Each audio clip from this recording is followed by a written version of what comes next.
साबरमती के संत तूने कर दिया कमाल, दे दी हमें आज़ादी बिना खड़क बिना ढाल। साबरमती के संत तूने कर दिया कमाल, आंधी में भी जलती रही गांधी तेरी मशाल। Hello friends, welcome to my YouTube channel. मैं हूं आपके साथ आपका अपना आलसी ब्लॉगर अश्वनी अत्री। अब मैं आया हुआ हूं अहमदाबाद यात्रा पर, और कहा जाता है कि आप अहमदाबाद आएँ और गांधी आश्रम के दर्शन ना करें तो आपकी यात्रा अधूरी है। तो आज मैं जा रहा हूं गांधी आश्रम यानी कि साबरमती आश्रम को एक्सप्लोर करने, और पूरा टूर आपको अपनी इस वीडियो में करवाने वाला हूं। तो मेरे साथ इस वीडियो में एंड तक बने रहना, और साथ में इस वीडियो को स्किप कर करके बिल्कुल मत देखना, क्योंकि आप स्किप करेंगे तो बहुत इंपॉर्टेंट चीज़ें आप छोड़ देंगे। तो बिना स्किप करे इस वीडियो को देखना है। तो चलिए बिना देरी करते हुए चलते हैं गांधी आश्रम के टूर पर।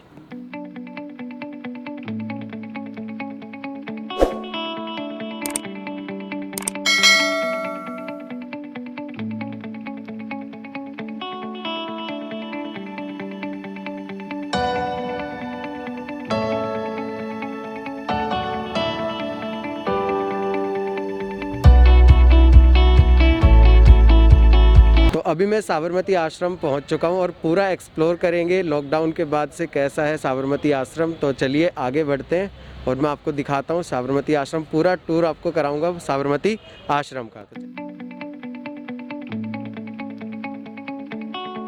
तो फ्रेंड्स, अभी मैं आपको बता देता हूं कि यहाँ पर क्या क्या है। म्यूज़ियम और लाइब्रेरी है इस तरफ, और फिर हृदय कुंज है, प्रार्थना भूमि है और बुक स्टॉल है यहाँ पर। तो ये चार चीज़ें यहाँ पर हैं जो मेनली घूमने का आकर्षण है। तो हम पहले म्यूज़ियम और पुस्तकालय की तरफ चलते हैं। तो फ्रेंड्स, अभी जैसे ही हम लोग म्यूज़ियम में घुसे हैं तो म्यूज़ियम में सभी जानकारियाँ म्यूज़ियम के बारे में और आश्रम के बारे में दी हुई हैं। तो सबसे पहले जहाँ मैं रुका हूँ वहाँ पे बताया गया है कि आश्रम का विचार कहाँ से, आश्रम जो एक विचार है, आइडिया ऑफ आश्रम कैसे था। तो उसके बारे में आपको पढ़ के बता देता हूँ डिटेल में। आश्रम का अर्थ यहाँ सामुदायिक धार्मिक जीवन है, किंतु आप तत्काल पूछेंगे धर्म क्या है। मेरा उत्तर होगा वो धर्म नहीं जो संसार के धर्म ग्रंथों के पढ़ने के पश्चात प्राप्त होता है। वास्तव में वो धर्म बुद्धि ग्राह्य नहीं है, हृदय ग्राह्य है। ये हमारे बाहर की कोई चीज़ नहीं है। इस तत्व को तो हम अपने अंतर से अद्भुत और विकसित करना पड़ेगा। यदि हम कोई काम सही ढंग से करना चाहते हैं और यदि उसे स्थायी बनाना चाहते हैं, हमें धर्म की इस मूल प्रवृत्ति को जागृत करना ही होगा। तो ये आश्रम को स्थापना, जो आश्रम का आइडिया है वो इस कॉन्सेप्ट के ऊपर है। धर्म का अर्थ यहाँ पे इतनी बहुत ही बारीक सरल तरीके से समझाया गया। आगे बढ़ते कि गांधी जी ने अहमदाबाद को ही आश्रम बनाने के लिए क्यों चुना था। तो उसके लिए गांधी जी कहते हैं कि अहमदाबाद पर मेरी नज़र टिकी थी गुजराती होने के कारण। मैं मानता था कि गुजराती भाषा द्वारा मैं देश की अधिक से अधिक सेवा कर सकूंगा। ये भी धारणा थी कि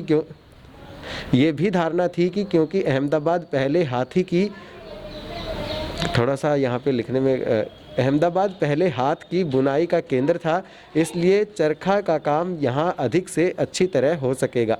साथ ही ये आशा भी थी कि गुजरात का मुख्य नगर होने के कारण यहाँ के लोग धनी अधिक हैं और मदद कर सकेंगे धन की। तो ये यहाँ पे अहमदाबाद को इसी वजह से गांधी जी ने चुना था आश्रम के लिए। और आगे बताते हैं महात्मा गांधी जी का पहला आश्रम कौन सा था। गांधी जी ने 25 मई 1915 को भारत में अहमदाबाद के कोचरब विस्तार में प्रथम आश्रम स्थापित किया। कोचरब आश्रम, जो बैरिस्टर जीवनलाल देसाई के बंगले में किराए पे था, आज़ादी के संघर्ष का एवं समाज सुधार का प्रमुख केंद्र बन गया। मेरी मांग तो ये थी कि अहमदाबाद मुझे पूरी ज़मीन और मकान सभी दे दे, तो बाकी खर्च मैं कहीं और से या दूसरी तरह जुटा लूँगा। तो इस तरह से पूरी जानकारी आश्रम के बारे में यहाँ पर दी गई है म्यूज़ियम के अंदर में। आगे भी आपको लेके चलते हैं और तमाम चीज़ों के बारे में आश्रम की बताते हैं।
तो फ्रेंड्स, म्यूज़ियम में इतना कुछ देखने को है कि हर चीज़ के बारे में आपको डिटेल में बताऊं तो काफ़ी समय लग जाएगा, लेकिन मैं आपको उस प्रसिद्ध डांडी मार्च, जो डांडी यात्रा थी, उसके बारे में ज़रूर दिखा देता हूं। उसका रूट मैप में आपको डांडी मार्ग, जो मार्च थी उसकी ये मार्ग जो है वो मैं आपको दिखा रहा हूँ। ये अहमदाबाद के साबरमती आश्रम से स्टार्ट होकर के इस तरह से तमाम जो बड़ी बड़ी जगहें थी, जहाँ पे बीच में बरोड़ा और तमाम जो जगह वहाँ से होते हुए डांडी पहुँची थी।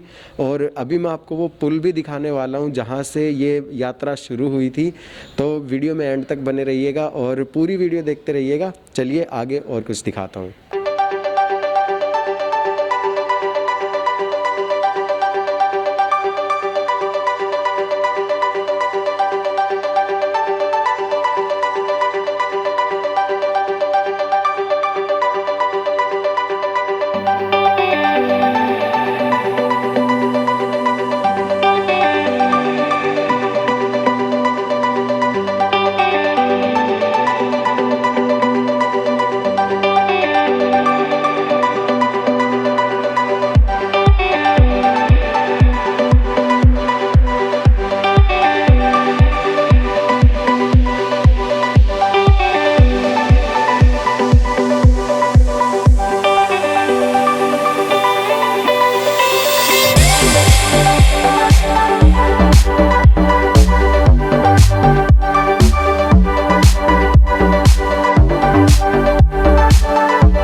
फ्रेंड्स, अभी आपने यहाँ पे पिक्चर गैलरी देखा और अब मैं आपको लेके चल रहा हूँ मेरा जीवन ही मेरा संदेश एग्जीबिशन में, जहाँ पर क्या क्या चीज़ें हैं। आइए चलिए देखते हैं।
अभी पूरा एग्जीबिशन दिखाने के बाद फ्रेंड्स मैं आपको लेकर के चलता हूँ हृदय कुंज की ओर। और अभी हम हृदय कुंज की तरफ बढ़ रहे हैं आगे। चलिए आपको हृदय कुंज दिखाता हूँ।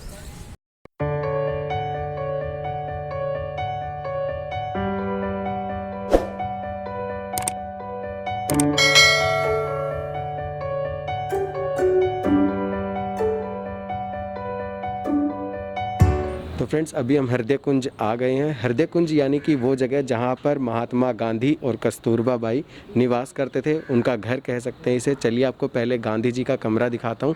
तो ये जो कमरा आप देख रहे हैं ये है गांधी जी का कमरा, जहाँ पे ये वही कमरा है जिसमें देश विदेश के मुलाकात बापू मिलते थे, जो भी देश विदेश से उनसे मिलने आते थे उन लोगों से। और यहीं पर वो कमरा है जहाँ बैठ कर के गांधी जी सारे फैसले लेते थे। ये आप देख सकते हैं यहाँ पे वो ओरिजिनल चरखा है गांधी जी का जो वो यूज़ करते थे। और साथ में जहाँ बैठ के, जिस गद्दी पे बैठ के उन्होंने सारे फैसले लिए हैं, यहीं पे मुलाकात होती थी और यहीं पे सारे फैसले लिए जाते थे। ये वो कमरा है गांधी जी का। तो चलिए अब अंदर की तरफ चलते हैं और आपको बाकी सारी चीज़ें मैं दिखाता हूँ। जैसे ही आप ये दरवाजे से अंदर एंटर करेंगे तो ठीक गांधी जी के कमरे के पीछे ये इस कमरे में की तरफ आते हैं तो ये है कस्तूरबा जी का कमरा। और ये कमरा अंदर से मैं आपको दिखाऊं तो पूरा इस वक्त एम्प्टी है। और इसी कमरे में कस्तूरबा गांधी रहा करती थी, यानी कि गांधी जी की धर्मपत्नी। और यहीं पे उन्होंने अपना पूरा जीवन व्यतीत किया। इस घर में सब कुछ है, आपको मैं बताऊं तो अभी आगे चलेंगे तो एक गेस्ट रूम आ जाएगा। ये इस घर का आंगन आप कह सकते हैं और ये उस समय का प्रवेश द्वार रहा होगा। यहाँ से थोड़ा आगे अभी हम चलेंगे तो ये गेस्ट रूम है, जहाँ पे अगर कोई मेहमान आता था तो वो ठहराया जाता था। और अक्सर यहाँ पर लोग आते रहते थे उस समय। गांधी जी से जो मिलने आता था, जिसको ठहरना होता था, वो इस कमरे में यहाँ आकर के रुकता था। और अभी दूसरी तरफ चलेंगे तो मैं आपको लेके चलता हूँ रसोई में। ये आंगन से होते हुए आप ये आंगन से होते हुए जा सकते हैं रसोई की तरफ।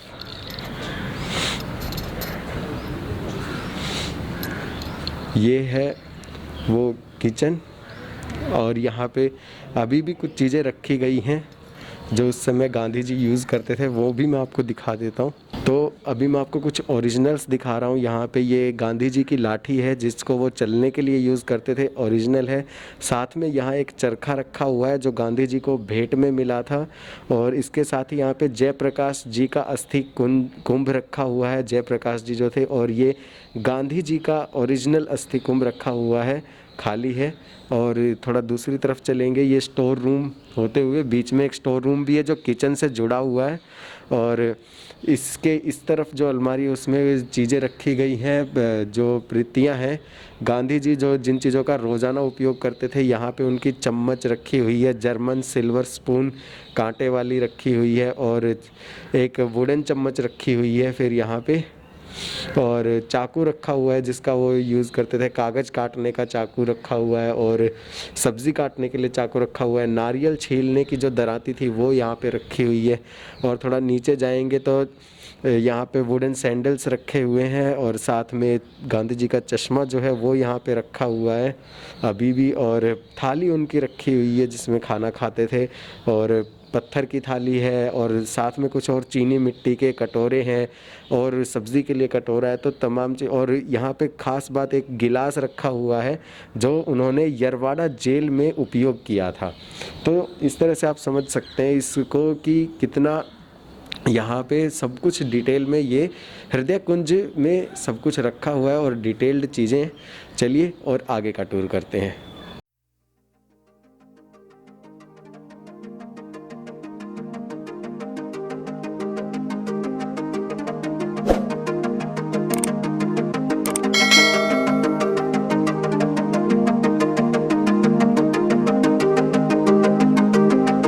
तो फ्रेंड्स अब मैं आपको लेकर के आ गया हूँ उपासना मंदिर। ये वही पवित्र उपासना भूमि है जहाँ पर सत्याग्रह श्रम के निवासी भाई बहन सुबह शाम प्रार्थना करते थे। इसी स्थान से गांधी जी ने अनेक धर्म प्रवचन दिए थे, जिनकी पवित्र ध्वनि आज भी वातावरण में गूंजती सी प्रतीत होती है। और ये वही स्थान है जो गांधी जी के कड़े आत्म परिक्षण में सत्याग्रह नाम के योग्य ठहरा था।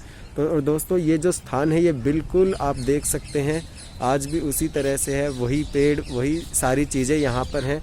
और थोड़ा सा आपको दिखाऊं तो ये पीछे बिल्कुल साबरमती नदी के तट पे है, और उस तरफ जो आप देख पा रहे हैं वो है रिवर फ्रंट, जो आज के समय में जहाँ रिवर फ्रंट बोला जाता है।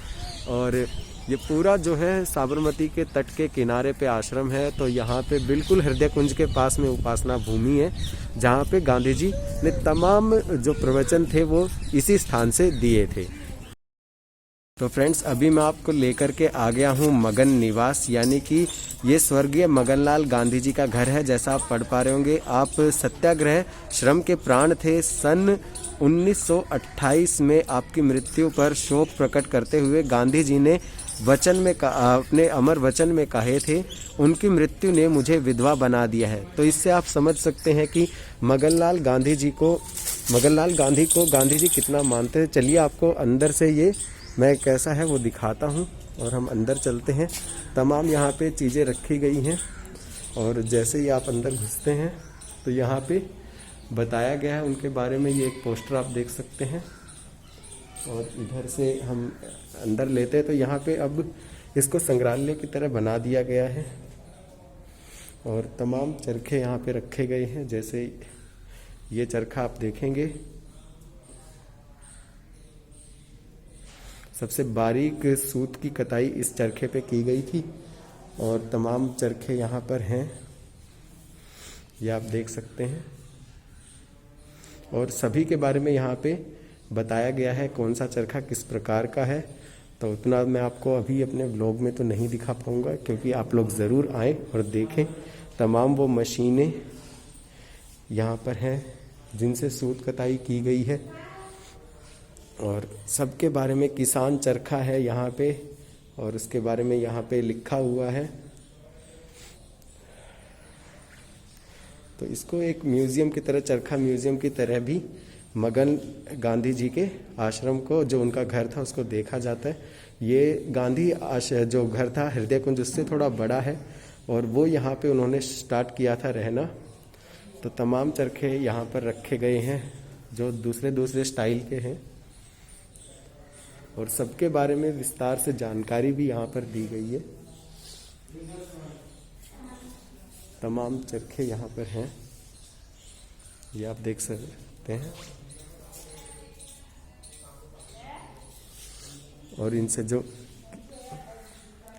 कताई यहाँ पे की गई है, सूत कताई, ये उसके सैंपल्स अभी भी हैं यहाँ पे। तमाम दीवारों पे बहुत ही शानदार तरीके से सबको रखा गया है सहेज कर। गांधी जी राष्ट्रपिता देश के, और ये सभी लोग, जिस तरह से आप सरदार वल्लभ भाई पटेल को भी देख सकते हैं चरखे पर काम करते हुए। तमाम लोग, जवाहरलाल नेहरू भी आपको नज़र आ रहे हैं, और तमाम यहाँ पे हर तरह की सूत कताई की मशीनें ये आप देख पा रहे हैं, सब कुछ यहाँ पर है। फ्रेंड्स अभी मैं आपको आश्रम की एक ऐसी जगह दिखाने वाला हूँ जहाँ पर बच्चों को, जो गरीब तबके के बच्चे हैं, उनको हैंडक्राफ्ट की चीज़ें सिखाई जा रही हैं ताकि वो डेली कुछ अर्न कर सके। साथ ही उनको पढ़ाई भी करवाई जा रही है ताकि वो समाज में आगे बढ़ सके। और ये संस्था 22 साल से इस काम को कर रही है, और यहीं के बच्चे निकल करके आगे जाके अपने जैसे बच्चों की मदद भी करते हैं।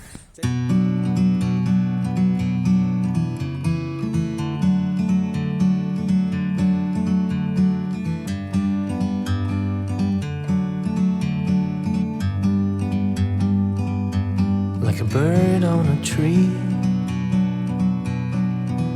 I'm just sitting here. I got time, it's clear to see. From up here, the world seems small we can sit together. It's so beautiful, you and me. We meant to be in the great outdoors, forever free.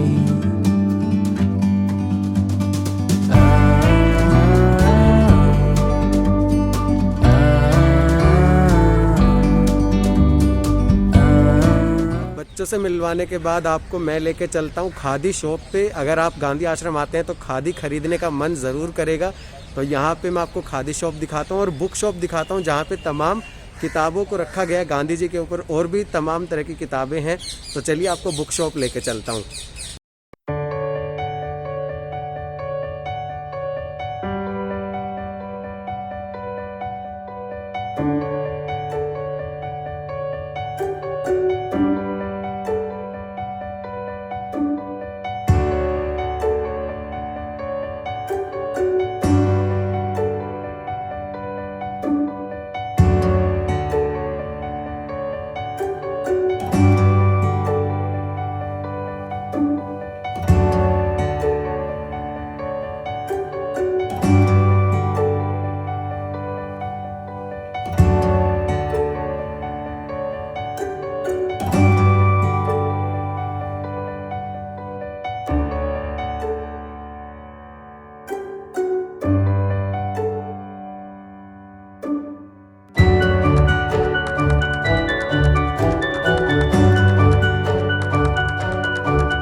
अभी book stall से हमने आश्रम की याद के तौर पे ये चरखा ले लिया है, जो मुझे पड़ा यहाँ से 150 रुपये का, और बहुत ही शानदार ये चरखा है। और अभी मैं आपको खादी बिक्री केंद्र लेके जाने वाला हूँ, तो वहाँ पे देखते कुछ पसंद आ जाए खादी का तो वो भी ले लेंगे।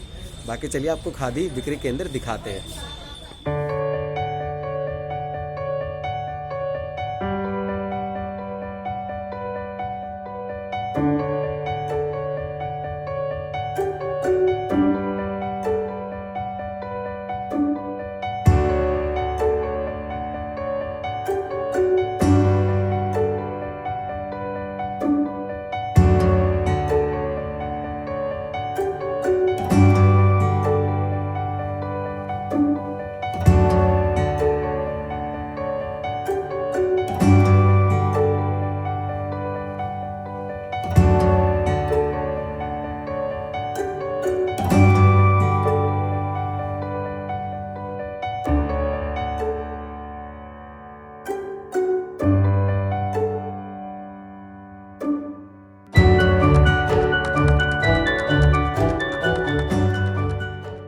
तो फ्रेंड्स, खादी शॉप विज़िट के साथ हमारा ये व्लॉग यहीं पे एंड होता है। हमने आपको पूरा गांधी आश्रम का टूर करवाया और सारी चीज़ों से रूबरू करवाया, लेकिन असली अनुभव आप तभी कर पाएंगे जब आप यहाँ पे आएंगे। और मैं अपने एक्सपीरियंस से कहूँ तो यहाँ आके आप आज भी गांधी जी के विचारों को, गांधी जी को, और जो वो मैसेज देना चाहते थे समाज को, उसको आप यहाँ आकर के ज़रूर महसूस कर पाएंगे। तो एक बार ज़रूर यहाँ पर आएँ जब भी आप अहमदाबाद की यात्रा पर आएँ, तो क्योंकि अहमदाबाद की यात्रा बिना गांधी आश्रम विज़िट किए, बिना साबरमती आश्रम को विज़िट किए पूर्ण नहीं हो सकती। तो ज़रूर आएँ। और आपको मेरा ये व्लॉग पसंद आया हो तो मेरी इस वीडियो को लाइक कीजिए, अपने दोस्तों के साथ शेयर कीजिए, साथ ही मेरे चैनल को ज़रूर सब्सक्राइब कीजिए और लगातार इस तरह के वीडियोस देखते रहिए। अभी एंड स्क्रीन पर मेरी बाकी वीडियोस जो मैंने अहमदाबाद में शूट करी हैं वो आ जाएंगी, तो आप वो भी देख सकते हैं।